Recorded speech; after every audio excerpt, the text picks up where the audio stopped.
नमस्कार साथियों, हिंदी मंथन परिवार में आप सबका बहुत बहुत स्वागत है। और यदि आप चैनल पर नए हैं और अभी तक आपने चैनल को सब्सक्राइब नहीं किया है तो कृपया चैनल को सब्सक्राइब कर लें। और यदि वीडियो आपको पसंद आती है और कुछ भी जानकारी मिलती है तो वीडियो को लाइक भी कर दें। साथियों, हम हिंदी शब्द की उत्पत्ति के विषय में बहुत कुछ पढ़ चुके हैं और इसी क्रम में आज हम पढ़ने वाले हैं विश्व के भाषाई परिवार और भारत के भाषाई परिवारों के बारे में। अक्सर हमसे ये पूछ लेता है कि विश्व के परिवार, विश्व में कितनी भाषाएं बोली जाती हैं या फिर भारत में किस भाषाई परिवार की भाषाएं बोली जाती हैं। तो इन सब के बारे में आज हमें सब जानकारी मिलने वाली है। तो आइए शुरू करते हैं अपनी आज का अध्याय, जिसका नाम है विश्व के भाषाई परिवार और हिंदी। तो देखिए, सबसे पहले लिखा हुआ है कि विश्व में कुल मिलाकर 2746 अर्थात लगभग 3000 भाषाएं बोली जाती हैं। लगभग यानी कि हमारे विश्व में जो है लगभग 3000 भाषाएं बोली जाती हैं। और इन सभी भाषाओं को विद्वानों ने 13 भाषा परिवारों में बांट दिया है। अध्ययन की सुविधा की दृष्टि से विद्वानों ने क्या किया कि इन सभी भाषाओं को 13 भाषाई परिवारों में बांट दिया, जिससे कि अध्ययन में सुविधा हो सके। तो ये 13 भाषाई परिवार कौन से हैं?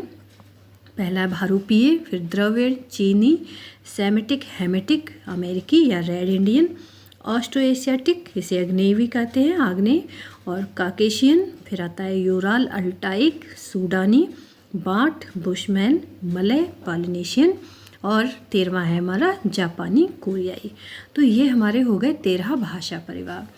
इनमें से हम कुछ भाषाई परिवारों को आज विस्तृत रूप में पढ़ेंगे, जिससे कि और जो इनके मुख्य मुख्य बिंदु हैं उन पर हम कुछ जानकारी प्राप्त करेंगे।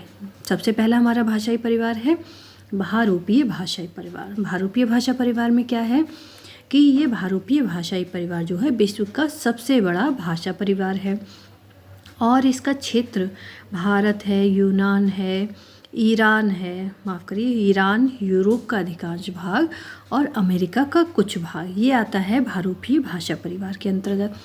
यानी कि इतनी जगह में ये हमारे भारूपीय भाषा परिवार की भाषाएं बोली जाती हैं। अब इसमें क्या है, क्योंकि ये सबसे बड़ा भाषाई परिवार है तो इसकी 2 शाखाएं हैं। कौन सी हैं शाखाएं? पहली है केंतुम और दूसरी है सतम। पहली हमारी शाखा केंतुम हुई, दूसरी हुई सतम। और इसको हम अच्छे से समझने के लिए एक चार्ट को देखते हैं। एक चार्ट हमने बनाया है जिससे कि आप इसे अच्छे से समझ पाएँ। तो आइए देखते हैं चार्ट को। देखिए चार्ट में क्या है कि पहला हमारा है भारूपीय भाषा परिवार। इसकी 2 शाखाएं, पहली है केंतुम, पहली शाखा केंतुम और दूसरी शाखा हो गई सतम। केंतुम शाखा, सतम शाखा। अब केंतुम शाखा में कौन कौन सी भाषाएं आती हैं? ग्रीक, लैटिन, जर्मन और अंग्रेजी, ये सब हमारी आती हैं किसमें? केंतुम शाखा के अंतर्गत। अब आती है हमारी सतम शाखा। सतम शाखा में कौन सी भाषाएं आती हैं? रूसी, आर्मेनियम, भारत में और ईरान में ईरानी। अब रूसी, आर्मेनियम, इसमें तो सतम शाखा की भाषाएं आती हैं।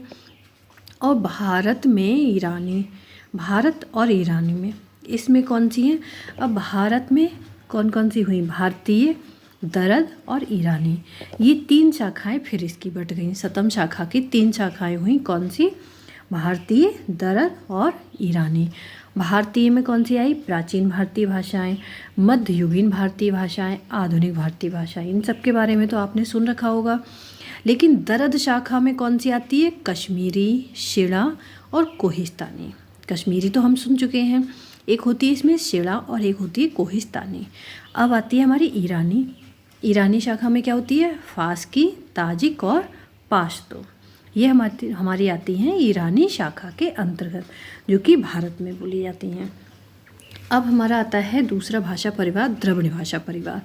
दूसरा द्रविड़ भाषा परिवार जो है, इसका क्षेत्र कहाँ कहाँ है?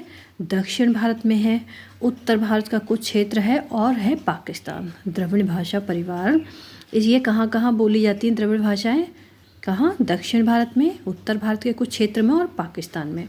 इसकी प्रमुख भाषाएं कौन सी हैं? तमिल, तेलुगु, कन्नड़, मलयालम। ये तो आपने सबने सुन रखी होंगी कि ये भाषाएं तो हम सुनते ही हैं कि हमारे यहाँ भारत में दक्षिण जो प्रदेश है हमारा, उसमें ये सब भाषाएं बोली जाती हैं। तो आगे कहता है कि कुछ विद्वानों के अनुसार हिंदी आदि भाषाओं में टा वर्गीय ध्वनियाँ, कारक चिन्हों, संयुक्त क्रियाओं तथा 3 लिंगों का प्रयोग इस भाषा परिवार का ही प्रभाव है।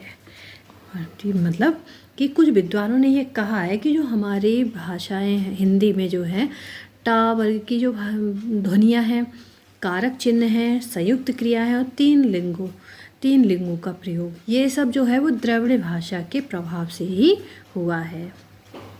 अब आता है हमारा चीनी परिवार। चीनी परिवार का क्षेत्र कहाँ है? इसका क्षेत्र है चीन, श्याम, तिब्बत, बर्मा, भारत की उत्तरी सीमा के आसपास का क्षेत्र, यानी कि भारत के उत्तरी सीमा में भी चीनी परिवार की भाषाएं बोली जाती हैं। इसकी भाषाएं कौन सी हैं?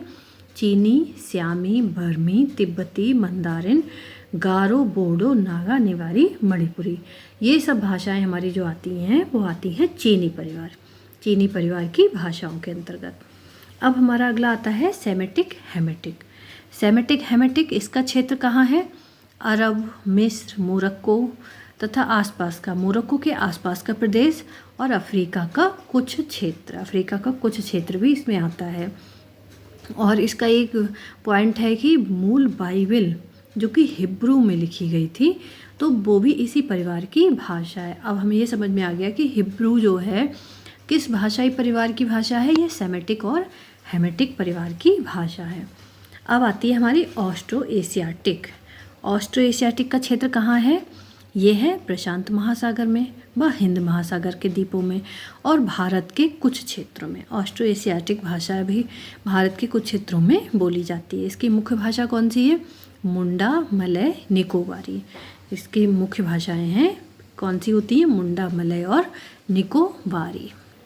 अब हम देखते हैं कि भारत के मुख्य भाषा परिवार, भारत में किन किन भाषा परिवारों की भाषाएं बोली जाती हैं।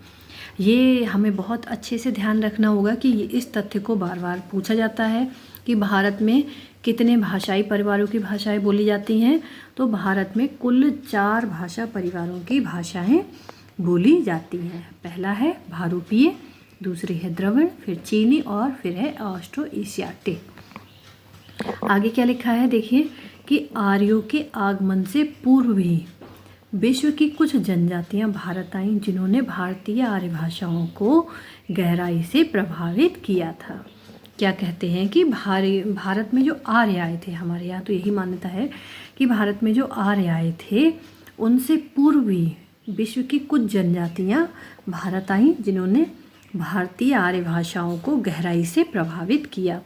ये आर्यों से पूर्व में आने वाली 4 प्रमुख जातियां थीं। कौन सी थी? नेग्रिटो, आस्ट्रिक, किरात और द्रविड़। हमारे यहाँ ये आर्यों से पूर्व पहले ही आ गई थी। सबसे पहले तो यही माना जाता है कि आर्य ही भारत में सबसे पहले आए थे और उन्होंने ही भारतीय आर्य भाषाओं का विकास किया। लेकिन इनसे पहले भी 4 जातियाँ हमारे यहाँ आ चुकी थीं जिन्होंने कि हमारी भाषाओं को बहुत प्रभावित किया था। अब इसमें सबसे पहली है नेग्रिटो। ये मूलतः क्या थे? अफ्रीका के निवासी थे। नेग्रिटो क्या थे? ये मूलतः अफ्रीका के निवासी थे तथा ये दक्षिण अरब ईरान होते हुए भारत आए और पूरे भारत में फैल गए। क्या किया इन्होंने कि ये दक्षिण अरब और ईरान होते हुए भारत में आए थे और पूरे भारत में ये फैल गए थे। नेग्रिटो जो हमारे यहाँ की एक जनजाति है नेग्रिटो, तो ये मूल निवासी तो अफ्रीका के थे। तो अब इन्होंने और क्या हुआ कि पीपल पूजा और धनुष बाण का प्रयोग इनका ही प्रभाव है। ये कहा जाता है, कुछ विद्वानों ने ये माना है कि नेग्रिटो जातियाँ जो हमारे यहाँ आई थी उनका ही प्रभाव रहा कि हमारे यहाँ जो पीपल पूजा होने लगी थी और धनुष बाण का जो प्रयोग होता है वो सब इन नेग्रिटो का ही प्रभाव था। दूसरी जनजाति हमारे यहाँ पर आई ऑस्ट्रिक। ऑस्ट्रिक क्या है कि मूलतः ये भूमध्य सागरीय क्षेत्र के निवासी थे। नेग्रिटो के बाद ये इराक ईरान होते हुए भारत आए और फिर इंडोनेशिया होते हुए ऑस्ट्रेलिया पहुँच गए। मतलब ये यहाँ तो आए हमारे यहाँ भारत में, लेकिन ये इंडोनेशिया होते हुए फिर कहाँ पहुँच गए? ऑस्ट्रेलिया पहुँच गए। अब भारत की कोल, मुंडा, खासी, मुनेश्वर, निकोबारी इन्हीं की भाषाएं हैं। तो ऑस्ट्रिक जो हैं जाति जो है उनकी ये सारी भाषाएं हमारे यहाँ जो हैं ये बोली जाती हैं। अब तीसरी जाति आती है किरात। किरात का वर्णन हमारे यहाँ बहुत मिलता है। तो देखिए किरात के बारे में क्या है कि इनकी चर्चा हमारे यजुर्वेद पुराणों आदि तथा रामायण और महाभारत में भी मिलती है। किरात की चर्चा हमारे बहुत प्राचीन काल से मिलती आई है। ये मूलतः यांगसी क्यांग नदी के मुहाने के पास रहने वाले आदि मंगोल थे। इन्हीं की एक शाखा चीनी सभ्यता की निर्माता बनी। क्या हुआ कि इन्हीं की एक शाखा थी, वो चीनी सभ्यता की निर्माता बनी। ऑस्ट्रिक के बाद ये भारत आए और उत्तरी पहाड़ी भागों पंजाब, उत्तर प्रदेश, राजस्थान, मध्य भारत, बिहार, असम, बंगाल और उड़ीसा में फैल गए। वर्तमान में ये हिमाचल प्रदेश, नेपाल, भूटान, आसाम, मणिपुर, उत्तरी बंगाल तक सीमित है। अब इनकी कुछ भाषाएं कौन कौन सी? नागा, गारो, बोजे, तोतो, नेपचा, नेवारी आदि, ये इनकी भाषाएं हैं। तो ये हमने देखा कि किरात तो हमारे यहाँ बहुत पहले से ही इनका वर्णन मिलता है। अब आते हैं द्रविड़। तो द्रविड़ में क्या है कि मूलतः अफ्रीका के निवासी थे। ये अफ्रीका से भूमध्य सागर की ओर आए और इसके बाद ईरान, अफगानिस्तान से लेकर उत्तर भारत सहित आसाम, बंगाल यानी कि पूर्वी भारत तक ये फैल गए। तमिल, तेलुगु, कन्नड़, मलयालम, दक्षिण भारत में जो बोली जाने वाली भाषाएं हैं तमिल, तेलुगु, कन्नड़ और मलयालम। फिर तुलु, कोंगणु, कोमली, टोडा, गोंड, ये मध्य भारत में बोली जाती हैं। खंड जो उड़ीसा में है, ओराव बिहार में और गौड़ राजमहल की पहाड़ियों में इनकी ही भाषाएं हैं। द्रविड़ परिवार की, द्रविड़ जाति जो हमारे यहाँ आई थी, इनकी ही ये सब भाषाएं हैं। आगे क्या लिखा है कि संस्कृत साहित्य में द्रविड़ों को दास, दस्यु, शूद्र कहकर पुकारा गया है। क्या कहा है कि संस्कृत साहित्य में द्रविड़ों को क्या कहा गया? दास कहा गया, दस्यु कहा गया, शूद्र भी कहकर इन्हें पुकारा गया। अब हम देखते हैं कि आर्यों का भारत में आगमन। जो हमने 4 जातियाँ आर्यों से पहले आई थी उनके बारे में कुछ पढ़ा। अब हम देखते हैं कि आर्यों का भारत में आगमन हुआ। ये कब हुआ? तो भारतीय आर्य ईरानी और दरद लोगों से अलग होकर। भारतीय आर्य किससे अलग होकर आए थे? अगर हमें ये पूछा जाए तो बताएंगे ईरानी और दरद लोगों से। भारतीय आर्य ईरानी और दरद लोगों से अलग होकर 1500 ईस्वी पूर्व के लगभग पश्चिमी एवं पश्चिमोत्तर सीमा से भारत में प्रविष्ट हुए थे। पश्चिमी और पश्चिमोत्तर सीमा से। हार्नले ने क्या कहा है कि आर्य 2 बार में भारत आए। पूर्ववर्ती आर्य मध्य प्रदेश में बसे और परवर्ती आर्यों ने आकर उनका स्थान ले लिया। अर्थात हार्नले जो विद्वान हैं उन्होंने कहा कि हमारे यहाँ भारत में 2 बार आर्य आए थे। पहले जो आए थे पूर्ववर्ती यानी पहले जो आर्य आए थे वो मध्य प्रदेश में बसे, लेकिन जो बाद में आर्य आए उन्होंने आकर उनका स्थान ले लिया और उन्हें दक्षिण पश्चिम और पूर्व की तरफ धकेल दिया। विद्वानों ने पूर्ववर्ती आर्यों को भीतरी आर्य कहा, जो पहले आर्य आए थे उनको भीतरी आर्य कहा। और हार्नले ने क्या कहा है कि परवर्ती आर्य ही, मतलब जो आर्य बाद में आए थे, वैदिक संस्कृति के निर्माता थे और भारत में भाषा, इन्होंने ही क्या किया था? भारत में भारतीय आर्य भाषाओं को उनका जन्म हुआ था उनसे ही। तो क्या हुआ कि कौन सी हैं? इनकी ही भाषाएं थी। जो प्राचीन भारतीय आर्य भाषा, इनका समय है 1500 ईस्वी पूर्व से 500 ईस्वी पूर्व।